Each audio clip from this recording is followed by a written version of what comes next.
કે રાત્રે 3 વાગે કેમ, અને આવી કડકડતી ઠંડીમાં રાત્રે 3 વાગે કોણ આવે? અનેક સવાલો, અનેક વિચારો હતા. પરંતુ આપને કહું દોસ્તો, આ સમાજ વચ્ચે વર્ષોથી ફરું છું. એ સૌરાષ્ટ્રથી શરૂ કરેલી મારી સફર સૌરાષ્ટ્રના એક એક ગામડાઓમાં ફર્યો છું. ઉત્તર ગુજરાતના એક એક ગામડાઓમાં ગયો છું. મધ્ય ગુજરાતથી લઈને દક્ષિણ ગુજરાત સુધી ગયો છું. અલ્પેશ ઠાકોર રાતોરાત નહીં દેખાણો. એના પહેલા આ ગામડાઓ અને ગામડાઓની ધૂળ મેં જોઈ છે, ધૂળ ખાધી છે. એ બનાસકાંઠા, પાટણ, મહેસાણા, ગાંધીનગર, સાબરકાંઠા, અરવલ્લી, પંચમહાલ, મહીસાગર, આણંદ, ખેડા, વડોદરા, ભરૂચ, સુરત, નવસારી, અમદાવાદ, સુરેન્દ્રનગર, મોરબી, કચ્છ, રાજકોટ, જુનાગઢ, જામનગર, ભાવનગર, બોટાદ, આખા ગુજરાતમાં આ ગુજરાત ક્ષત્રિય ઠાકોર સેના ઓબીસી એકતા મંચની સ્થાપના કરી છે. દોસ્તો, જયારે સમાજના સંગઠનની વાત કરી મેં, ત્યારે સમાજની અનેક પીડાઓ હતી. કોઈ કદાચ મને સવાલ કરે કે ગુજરાત ક્ષત્રિય ઠાકોર સેનાની સ્થાપના કર્યા પછી સમાજને શું મળ્યું, તો તમારી છાતી ઉપર હાથ મૂકીને જવાબ આપજો કે બનાસકાંઠાના ઠાકોરને આ અમદાવાદના રાણીપમાં અલ્પેશ ઠાકોર કોણ રહે છે ઓળખતા હતા ખરા તમે?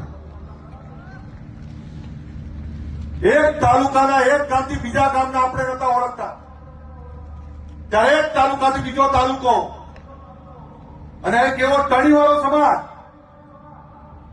જેને એક આખું ગામ એક રાખવું હોય તોય આંખે પાણી આવી જાય. અને એ સમાજને ઉત્તરથી દક્ષિણ, દક્ષિણથી મધ્ય, મધ્યથી સૌરાષ્ટ્ર સુધી એક કરવું એ કોઈ નાના છોકરાના ખેલ નથી. 15 વર્ષથી આ સંગઠન ચલાવીએ છીએ. પણ આ સંગઠન 15 વર્ષ કયા બને? પણ મારી સામાજિક સફર તો 25 વર્ષથી ચાલે છે. આ એ જ નેતાઓ છે જેણે લબર મૂછ્યો અલ્પેશ ઠાકોર જોયો હતો. આ એ જ નેતાઓ છે. આ નેતાઓએ એક 50 કિલો વજનવાળો અલ્પેશ ઠાકોર જોયો હતો. આ એ જ નેતાઓ છે જેમની આંગળી પકડીને હું સમાજ સેવાને રાજનીતિ શીખ્યો. આજે એ જ નેતાઓ આપણાને આશીર્વાદને, સહકારને, સમર્થન આપવા આવ્યા છે. આ ધન્યવાદને પાત્ર છે આ તમામ નેતાઓ. તમામ નેતાઓની રાજનીતિક વિચારધારા અલગ છે, પણ સામાજિક વિચારધારા માટે એક મંચ ઉપર બેઠા છે. આવું ક્યારેય ના બને. એ તો ભગવાન ભોળોનાથ આપણી જોડે હોય, માં પરમાત્મા અને માં કુળદેવી આપણી જોડે હોય તો જ આ થઈ શકે, બાકી ના થાય. અને સાહેબ, કલ્પના તો કરો, ધોળા દિવસે ગાડીઓના ભાડા મૂકો તોય ભેગા ના થાય. એ રાતના અંધારામાં રાતના 3 વાગે આ સમાજ ભેગો થાય. સાહેબ, જાગ્યો છે સમાજ. કોઈએ મને પૂછ્યું કે રાતના 3 વાગે શું અભ્યુદય છે એનો? અભ્યુદયનો મતલબ શ્રેષ્ઠ સમય. અભ્યુદય એનો કે હા, અમે હવે વ્યસનની સામે જાગ્યા છીએ.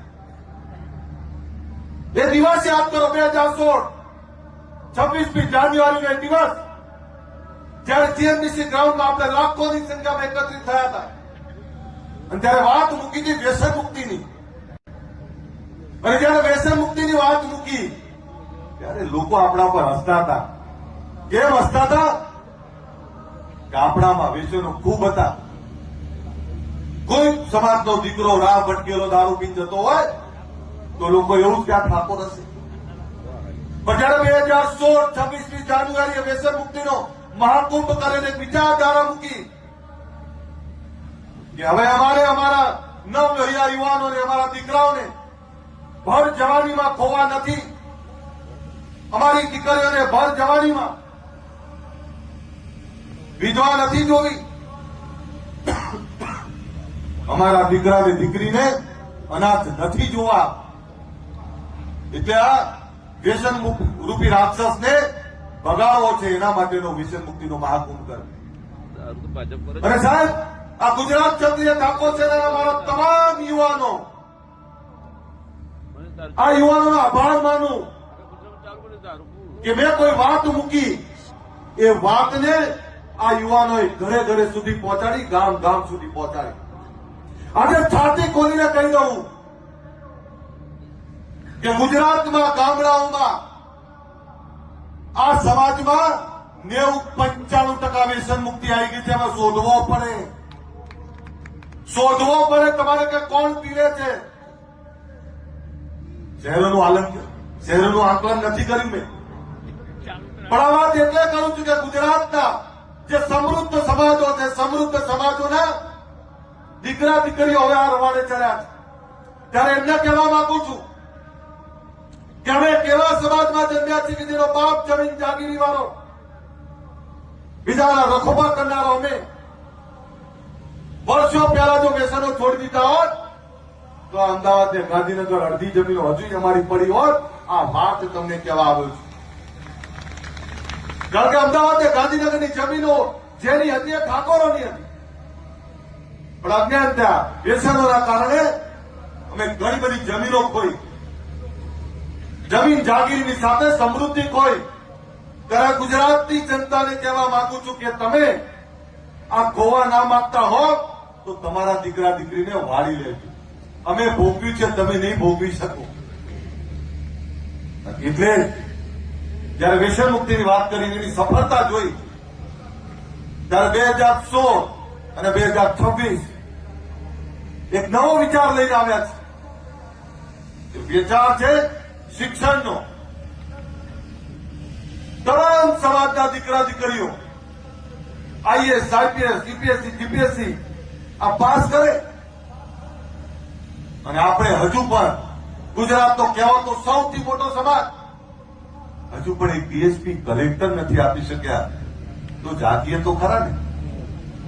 આ એના માટે બોલાયા છે તમે સાહેબ. તમામ સમાજની સંસ્થાઓ છે, તમામ સમાજની સંસ્થાઓમાં એમની આવનારી પેઢી માટે, ઉજ્જવળ ભવિષ્ય માટે, એના ઉજ્જવળ ભવિષ્ય માટે શિક્ષણની વ્યવસ્થાઓ થાય, એમના દીકરા દીકરીઓ ડીએસપી કલેક્ટર થાય. તો આપણે ક્યાં સુધી ઊંઘતા રહેવા? અને બીજું આપને કહેવાય એ પણ આવ્યું છે કે આપણે કહેવાય પછાત શેમાં? તો કે શિક્ષણમાં. આ શિક્ષણનું પછાતપણું ભાંગવું છે, અને શિક્ષણનું પછાતપણું ભાંગવું છે એના માટે કોઈ એક વ્યક્તિથી કઈ નહીં થાય. એક વિચાર મૂકવો પડે, ને વિચારને આપણે બધા એક સાથે ઉઠાવવો પડે તો જ કંઈક થાય, બાકી કંઈ ના થાય. જે સમાજો આગળ આવ્યા એ સમાજોમાંથી પ્રેરણા લેવી પડે. જે સમાજો આગળ આવ્યા એ સમાજોથી શીખવું પડે, અને નહીં શીખીએ તો થાકી જઈશું. દોસ્તો, મને ભરોસો છે, મને ભરોસો છે કે જે સમાજ રાતના 3 વાગે ભેગો થઈ શકતો હોય એ હવે જાગ્યો છે, એની આવનારી પેઢીના ભવિષ્ય માટે જાગ્યો છે. ત્યારે આને હવે કોઈ પાછો નહીં પાડી શકે.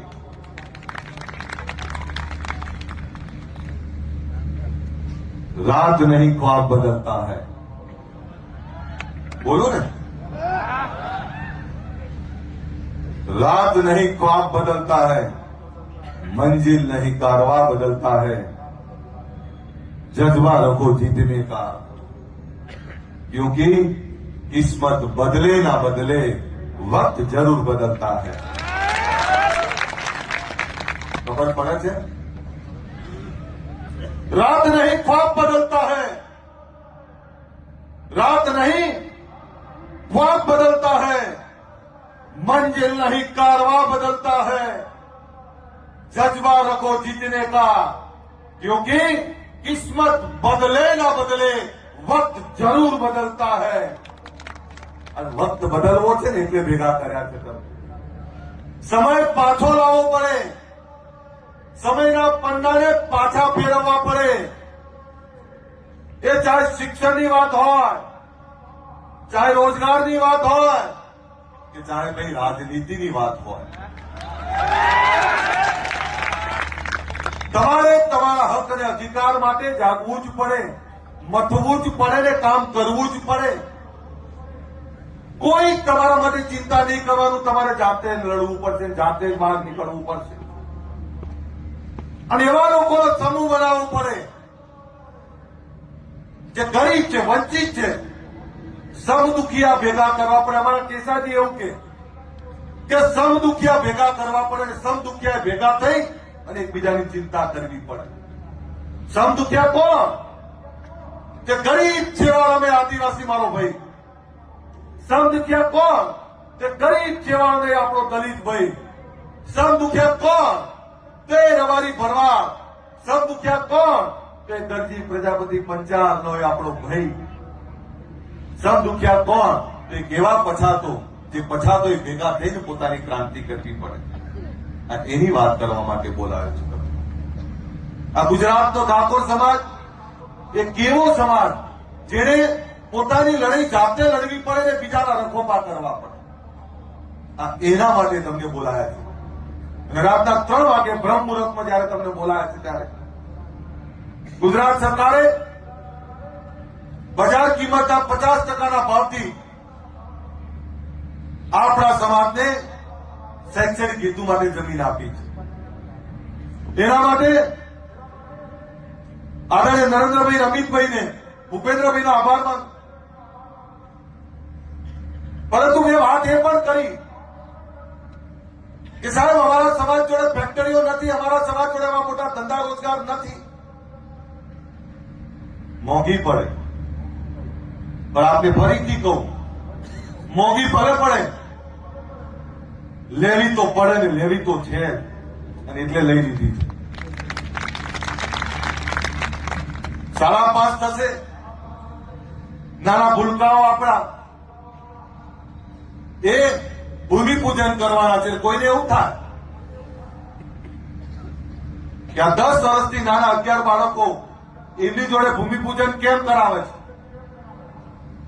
ત્યારે બાળકોને કહેવા માટે કે કાલ અમે જતા રહીશું, આ તારા માટે ભવ્ય ઇમારત બનાવી રહ્યા છે, આ એના માટે તારા જાતે તારું ભવિષ્યનું નિર્માણ કરવા માટે ભૂમિપૂજન કરાવીએ. સાહેબ, એક એવું સરસ્વતી ધામ જ્યાં યુપીએસસી જીપીએસસી ના ક્લાસ ચાલતા હોય, એક એવું સરસ્વતી ધામ જ્યાં અદ્યતન લાઇબ્રેરી હોય, એક એવું સરસ્વતી ધામ જ્યાં 2000 થી વધારે દીકરા દીકરીઓ રહી શકે, એક એવું સરસ્વતી ધામ જ્યાં સ્પર્ધાત્મક પરીક્ષાઓની તૈયારી થઈ શકે, એક એવું સરસ્વતી ધામ જ્યાં વિદેશ અભ્યાસ કે વિદેશ રોજગાર માટેનું માર્ગદર્શન મળી રહે, એક એવું સરસ્વતી ધામ કે સરકારની તમામ યોજનાઓની અમલવારી હોય. એક એવા સરસ્વતી ધામની વાત કરું છું જે સરસ્વતી ધામમાં આ સમાજની દિશા નક્કી થાય અને સમાજના બાળકોના ભવિષ્યની ચિંતા થાય. એ સરસ્વતી ધામનું આજે ભૂમિપૂજન કરવાનું છે, એના માટે તમને બોલાયા છે. સાહેબ, એવું નથી કે સમાજના શ્રેષ્ઠીઓ કઈ નથી કર્યું. આ ગુજરાતમાં 50 થી વધારે સંસ્થાઓ ચાલે છે. દરેક આગેવાન પોતપોતાની રીતે મથે છે, કરે છે અને તમામ આગેવાનોને વંદન કરવા પડે. પરંતુ એક સંસ્થા કે 50 સંસ્થાઓથી કઈ નહીં થાય. આપણે તાલુકે ને જિલ્લે આવી સંસ્થાઓ ઉભી કરવી પડે. સાહેબ, અભિનંદન આપવા પડે પાટીદાર સમાજને. કેટલી બધી સંસ્થાઓ બનાવી આપણે. અભિનંદન આપવા પડે રવારી સમાજના રેક સંસ્થા મારી જ વિધાનસભામાં છે. ચૌધરી સમાજનું આજના ધામ મારી જ વિધાનસભામાં બને. પ્રજાપતિ સમાજનું ભવ્ય સંકુલનું ભૂમિપૂજન થઈ ગયું, એ પણ મારી જ વિધાનસભામાં બને. બ્રહ્મ સમાજનું ભવન પણ અહીંયા જ ચાલે, સરદાર ધામ પણ અહીંયા જ. અને આ જ બધાની વચ્ચે સરસ્વતી ધામ પણ આપણું ત્યાં જ બની રહ્યું છે. એટલે મને ભરોસો છે કે હવે આપણાને કોઈ નહીં રોકી શકે. દોસ્તો, તમને વિનંતી કરું છું, વ્યસનોમાંથી બહાર નીકળ્યા છીએ, જોજો પાછા વ્યસનો બાજુ ના ફરતા. વિનંતી કરું છું, પેટે પાટા બાંધીને પણ દીકરા દીકરીને ભણાવો. દીકરા કે દીકરીના લગ્નમાં લઘુટ ખર્ચો કરીને દેખાવા માટે જમીનો ના વેચાય. વિનંતી કરું છું અહીંયા બેઠેલા તમામને, જેની જોડે જે જમીનો બચી છે સાચવી રાખજો. તમે ક્યારે કલ્પના કરી હતી કે આ ગાંધીનગરમાં 50 કરોડનો વીઘો હોય? ક્યારે કલ્પના કરી હતી કે અમદાવાદમાં 100 કરોડ રૂપિયાનો વીઘો હોય? આ જમીનો સાચવી રાખો. જે જમીન આજે 5 કરોડની છે, હું તમને દાવાથી કહું 10 વર્ષ સાચવી રાખો, એ 25 કરોડની થવાની. અને 25 કરોડની થાય પછી ફેક્ટરી નાખવા માટે વેચશો ને તો અમને ગમશે. કારણ કે જમીન 1 વીઘો વેચ્યા પછી જે ફેક્ટરી નાખશો, એને ફેક્ટરી નાખ્યા પછી બીજી 5 વીઘા લઈ શકશો, એનું ગમશે અમને. પણ ખોટા દેખાડા ને ખોટા એબમાં જો જમીનો વેચશો તો આવનારી પેઢી માફ નહીં કરે. હું નસીબદાર કે મેં આ સમાજમાં જમ્યો ને આ સમાજે મને પ્રેમ આપ્યો. સાહેબ, નસીબદાર છું કે આ આગેવાનો પોતાના પોલિટિકલ રાજકીય વિચારધારા છોડીને સામાજિક વિચારધારામાં આપણી વચ્ચે બેઠા છે. સાહેબ, હવે મારી એ જવાબદારી થાય છે અને અમારી એ જવાબદારી થાય છે. ગુજરાત ક્ષત્રિય ઠાકોર સેનાની જવાબદારી થાય છે કે તમે તમામ મોભીઓ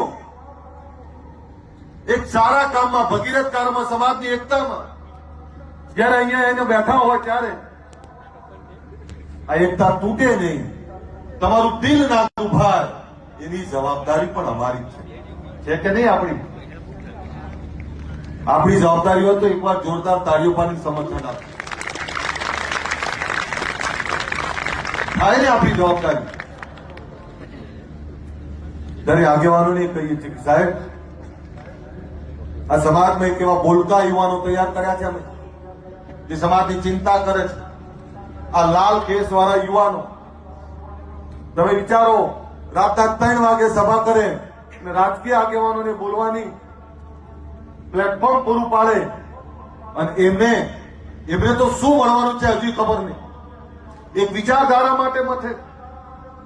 અને સાહેબ, આ બધા એવા લોકો છે કે છેલ્લા 15 વર્ષથી મારી જોડે છે. આમાંથી 98% લોકો એવા છે કે 15 વર્ષથી મને હિંમત આપતા રહે છે, ચિંતા ના કરો, આવનારો સમય આપણો છે. એક જ વાત કરે સાહેબ, આ યુવાનો એવા છે કે જેને મને ક્યારે એકલો નહીં પડવા દીધો. અને ઘણીવાર કહું, ઘણા મને હળવાશથી રહેવાનો પ્રયત્ન કરતા હોય, પણ આ સમાજની એકતા કરવી હોય તો સહન કરવું પડે.